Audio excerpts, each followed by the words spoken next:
Welcome, welcome, come one, come all, gather around. We're here to break down the heavyweights for Dana White Contender Series Week 6. We have Eduardo Neves. He's taking on Jhonata Diniz, I think is how you say it, Diniz.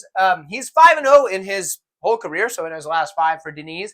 4-1 in the last 5 for Neves. His only loss in that last 5 was his first time out on the Contender Series, where he went up against Mick Parkin and was unable to get it done. He looked really good for the first 2 minutes and then just was done.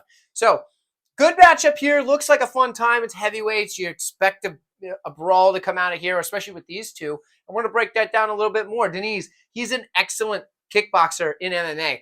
His kickboxing, in just pure kickboxing, wasn't, the highest level, but he has some good wins. Looks pretty good doing it. But in MMA, he's looked absolutely fantastic with that kickboxing because it's translated very well for him. Better than I think a lot of the contenders that have been on this season of Contender Series who do come from a kickboxing background.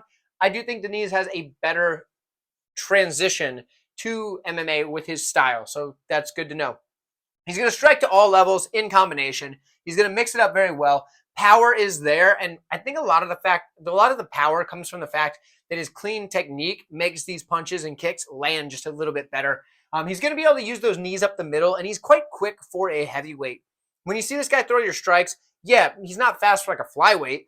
For a heavyweight, this guy can move pretty quick, and he does a good job. But he's also fairly defensively sound. He keeps his hands in the right spots, checks kicks well, does what he needs to do defensively so he can set up those offensive techniques. Now, so far in his career, which is only 5 fights, and he hasn't fought the best level of the competition, but so far, his takedown defense has held up and it's looked pretty good.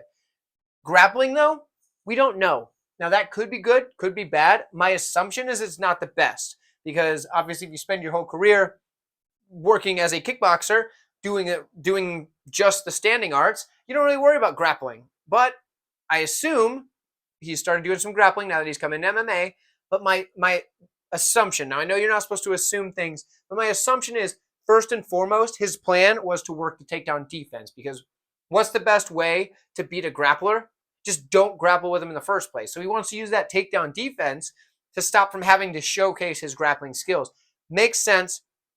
And I understand that what if they do get you to the mat? Well, he hasn't had enough time in the game to really correct that. So he is going to have some holes, but for now, his takedown defense has looked all right, and he's a darn good striker. So you know you're going to have to pay for it when you come in.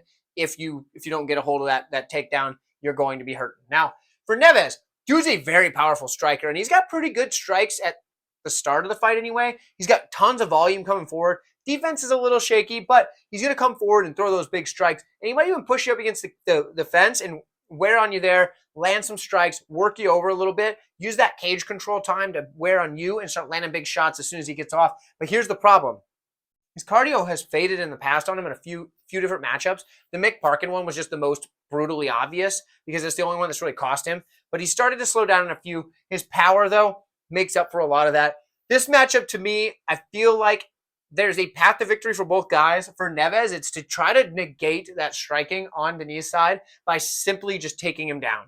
Because if you can get him to the ground or even hold him up against the cage, if you can do that, you know some success. Now, Diniz does have a decent clinch. I didn't write it up here because, well, I'm trying to make it so you guys can read it, not write very small. But either way, for Diniz, I do think he's going to be able to get this done with that kickboxing, and I think he's going to have pretty good success keeping the proper range and landing the big shots, working in combination. And I think he's probably going to get the finish. Let's go Diniz here for the pick.